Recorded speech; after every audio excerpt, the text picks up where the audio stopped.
اعوذ باللہ من الشیطان الرجیم بسم اللہ الرحمن الرحیم۔ اب یہاں سے وہ مضمون شروع ہو رہا ہے کہ جو پہلے رکوع میں تھا، کچھ جو مجلسی اصلاحات ہیں، یوں سمجھیے کہ ان کی پہلی قسط وہ ہے جو سورہ احزاب میں آ رہی ہے۔ 5ویں سال عرب میں پردے کا رواج نہیں تھا، چادر کا رواج تھا، مرد بھی عورت بھی باہر جب نکلتا تھا تو ایک لمبی سی چادر لے کر،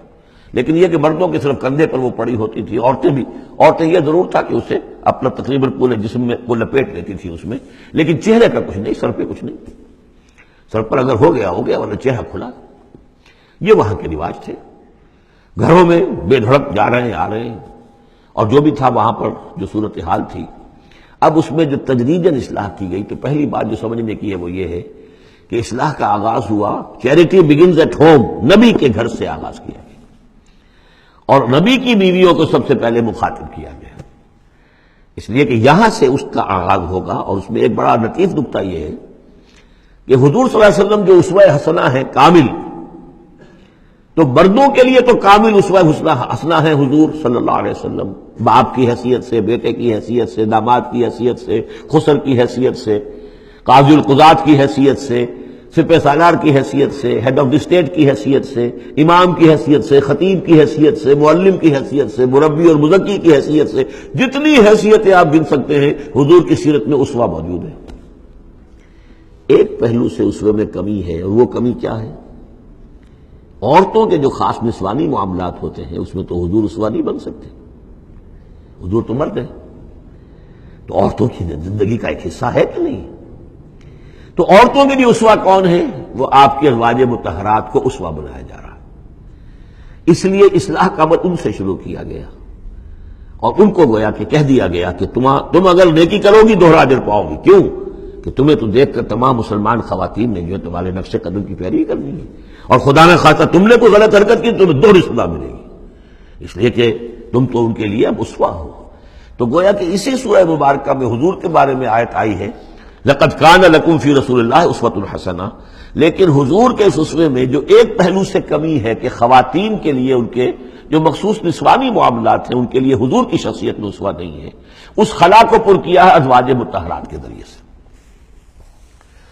یا ایھا النبی قل لازواجک، اے نبی کہہ دیجئے اپنی بیویوں سے، ان کنتن تردن الحیاۃ الدنیا وزینتہا فتعالین امتعکن واسرحکن سراحا جمیلا۔ یہ واقعہ ایلا ہے۔ اب آپ کو معلوم ہے کہ جب مسلمانوں کے ہاں اب خوشحالی آ گئی، اب فتح کا دور شروع ہو گیا، مال غنیمت بھی آیا ہے، تو عام مسلمانوں کے گھر میں خوشحالی ہو گئی، تو ازواج مطہرات برمنائے طبع بشری ان کی طرف سے بھی ایک تقاضا آیا کہ اب ہمارا بھی نفقہ، ہمارا خرچہ کچھ بڑھایا جائے۔ اس مطالبے کو حضور نے اتنا ناپسند کیا کہ قسم کھا لی کہ 1 مہینے تک میں کسی گھر میں نہیں جاؤں گا، کسی اپنی اہلیہ محترمہ سے ملاقات نہیں کروں گا، اور مسجد کے ساتھ ہی ایک بالا خانہ سا تھا، اس میں آپ نے اپنا جو ہے وہ قیام کر لیا، تو ایک طوفان مچ گیا مدینے میں۔ اب حضرت ابوبکر کی بیٹی حضرت عائشہ حضور کے گھر میں ہے، حضرت عمر کی بیٹی حضرت حفصہ حضور کے گھر میں ہے، کہ اب یہ کیا ہو رہا ہے، کیا ان کو طلاق ہو جائے گی، کیا ہوگا، حضور نے کیا فیصلہ کر لیا ہے؟ اس کو ایلا کہتے ہیں، کچھ عرصے کے لیے بیویوں سے قطع تعلق کر لینا، اور یہ سورہ الذین یولون من نسائہم، اس کا حکم جو ہے وہ آ چکا، 4 مہینے سے زیادہ کی اجازت نہیں ہے، لیکن یہ کہ بہرحال یہ جب حضور نے کیا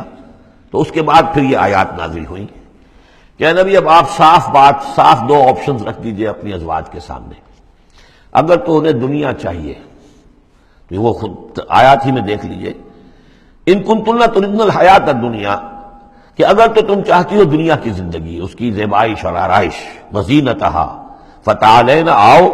امتعکن، میں تمہیں مال و متاع دے دوں گا، واسرحکن سراحا جمیلا، پھر میں اپنے گھر سے تمہیں رخصت کر دوں گا خوبصورتی کے ساتھ، لیکن یہ کہ پھر تم میرے گھر میں نہیں رہ سکتی، پھر میں اپنے ہاتھ سے تمہیں رخصت کر دوں گا۔ وَإِن كُنتُنَّ تُرِدْنَ اللَّهَ وَرَسُولَهُ، اور اگر تم طالب ہو اللہ کی اور رسول کی، ان کی رضا چاہتی ہو، وَالدَّارَ الْآخِرَةَ، اور بجائے اس دنیا کے تم آخرت کا گھر جو ہے اس کی طالب بن جاؤ، فَإِنَّ اللَّهَ أَعَدَّ لِلْمُحْسِنَاتِ مِنْكُمْ أَجْرًا عَظِيمًا، تو اللہ تعالیٰ نے تم جیسی نیک بیویوں کے لیے اللہ تعالیٰ نے بہت بڑا اجر جو ہے وہ فراہم کیا ہے، تیار کیا ہے۔ یعنی وہ آپشن تمہارا ہے، اگر دنیا کی آسائش چاہیے تو آؤ فیصلہ کر لو، چوز کر لو، چوائس از یورس،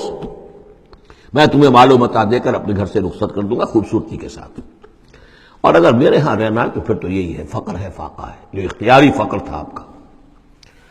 اور اس میں ظاہر بات واقعہ یہی ہے کہ جب یہ بات رکھی گئی سب سے پہلے حضرت عائشہ نے کہا میں تو اللہ اور اس کے رسول کو منتخب کرتی ہوں،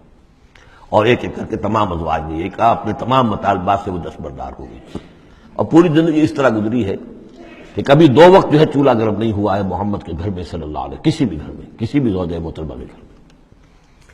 یا نساء النبی من یات منکن بفاحشۃ مبینۃ، اے نبی کی بیویوں، اگر خدا نخواستہ بالفرض تم میں سے کسی کی طرف سے کسی کھلی بے حیائی کا ارتکاب ہوا، یضاعف لها العذاب ضعفین، اسے عذاب دیا جائے گا دگنا، وکان ذلک علی اللہ یسیرا، اور یہ اللہ پر بہت آسان ہے، یہ نہ سمجھنا نبی کی بیویاں تو نبی ہمیں بچا لے گا،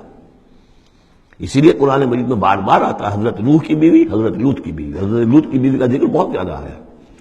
نبی بھی اپنی بیوی کو نہیں بچا سکتا، اگر اس کا اپنا کردار غلط ہے، اس کا اپنا جو رویہ ہے صحیح نہیں ہے،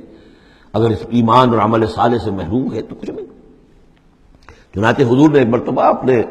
قریبی گھرانے کی جو خواتین تھیں ان کو بٹھایا اور ایک ایک کا نام لے لے کر کہا ہے، یا فاطمہ بنت محمد صلی اللہ علیہ وسلم انقذی نفسک من النار فانی لا املک لک من اللہ شیئا، اے فاطمہ محمد کی بیٹی خود اپنے آپ کو آگ سے بچاؤ، نکالو اپنے آپ کو آگ سے اپنے عمل سے، اس لیے کہ مجھے اللہ کے ہاں کوئی اختیار تمہارے بارے میں حاصل نہیں ہوگا، اگر فاطمہ کے بارے میں نہیں تو پھر کس کے بارے میں؟ یا صفیہ عمت رسول اللہ، اے صفیہ اللہ کے رسول کی پھوپھی،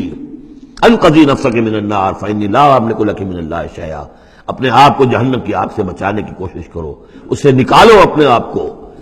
اور میں قیامت کے دن میں اللہ کے محاسبے کے وقت میں تمہارے کام نہیں آ سکوں گا۔ وَمَن يَقْنُتْ مِنكُنَّ لِلَّهِ وَرَسُولِهِ، تو اب جو کوئی بھی تم میں سے اللہ اور اس کے رسول کی اطاعت پر کاربند ہو جائے، فرما برداری اختیار کرے، وَتَعْمَلْ صَالِحًا، اور نیک عمل کرے، نُؤْتِهَا أَجْرَهَا مَرَّتَيْنِ، تو اسے ہم اس کا اجر بھی دیں گے دوہرا، غلطی کرو گی تو سزا دگنی، اور صحیح طرز عمل ہوگا ایمان اور عمل صالح والا تو اجر بھی تمہارا دگنا ہوگا۔ اعتدنا لہا رزقا کریما، اور اس کے لیے اللہ تعالیٰ نے ہم نے بہت ہی رزق کریم باعزت روزی کا اہتمام جنات کے اندر کیا ہوا ہے۔ یا نساء النبی لستن کاحد من النساء، اے نبی کی بیویوں تم عام عورتوں کے مانند نہیں ہو، تم نبی کی بیویاں ہو۔ یہاں اس کو سمجھ لیجیے، مراد کیا ہے کہ تمہیں اسوہ بننا ہے امت کی تمام خواتین کے لیے تا قیام قیامت۔ لستن کاحد من النساء، اب پہلی ہدایت یہ دی گئی ان اتقیتن فلا تخضعن بالقول،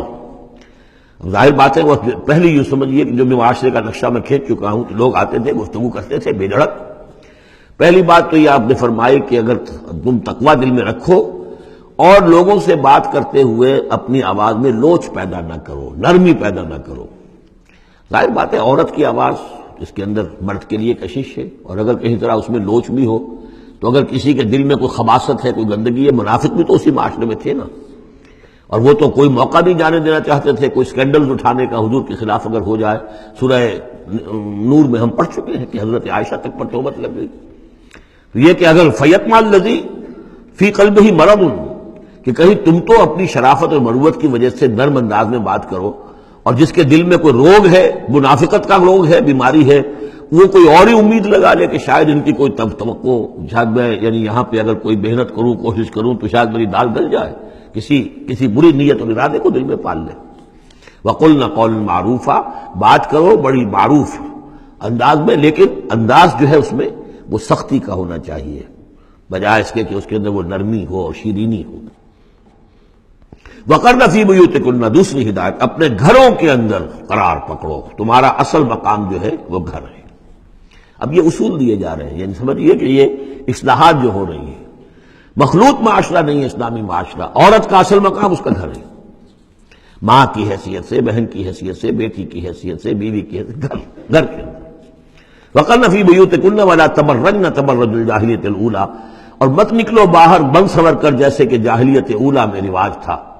جاہلیت، پچھلی جاہلیت جو تھی اسلام کے آنے سے پہلے جو تہذیب، جو کلچر وہاں تھا، وہ طریقتکم المثلیٰ، وہ بھی کہتے ہوں گے کہ ہمارا بڑا مثالی کلچر ہے یہ، اس کلچر کو اب چھوڑو،